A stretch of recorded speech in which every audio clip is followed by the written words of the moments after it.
పశ్చిమ గోదావరి జిల్లా భీమవరం మీకోసం సమావేశంలో కలెక్టర్ చదలవాడ నాగరాణి కీలక ఆదేశాలు జారీ చేశారు. గ్రామ పంచాయతీ పరిధిలో రాష్ట్ర ప్రభుత్వం నిర్దేశించిన లక్ష్యాలను సమన్వయంతో పనిచేసి మంచి ఫలితాలు సాధించాలని సూచించారు. త్రాగునీరు, శానిటేషన్, వీధి ఎల్ఈడి లైట్స్, అలాగే ప్రధానమంత్రి విశ్వకర్మ యోజన, హౌస్ ట్యాక్స్ సహా 15 అంశాలపై సంబంధిత అధికారులతో జిల్లా సమీక్ష సమావేశాన్ని నిర్వహించారు. వరదలు, అధిక వర్షాలు తగ్గుముఖం పట్టినందున గ్రామంలో శానిటేషన్ పై ప్రత్యేక దృష్టి సారించాలన్నారు. అంటువ్యాధులు ప్రబలకుండా అన్ని జాగ్రత్తలు తీసుకోవాలని సూచించారు.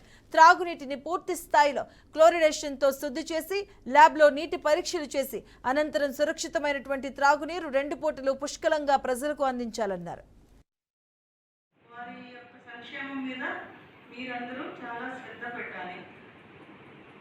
వారికి ట్యాప్ కనెక్షన్స్ ముందు మీరు చేసేటప్పుడు వాళ్ళందరూ కవర్ అయ్యారా లేదా అనేది ఎస్ఓపి స్టాండర్డ్ ఆపరేటింగ్ ప్రాసెస్లో వాళ్ళు కవర్ అయ్యారా లేదా, ఏది చెప్పినా వాళ్ళు ముందు కవర్ అయ్యారా లేదా, యానాదీస్ తెలుగు ఫ్యామిలీస్ ఎవరైనా ఉంటాయి. నెక్స్ట్ పూరిస్తో ఎస్సీ కమ్యూనిటీస్ వాళ్ళు ఎట్లా వాళ్ళందరూ కవర్ అయ్యారా లేదా చూడాలి. తర్వాత ఆల్ ఎలిజిబుల్ పీపుల్ అందరినీ కూడా ఎవరికైతే లేదా అందరూ జరుగుతుందో కవర్ చేయించాలి.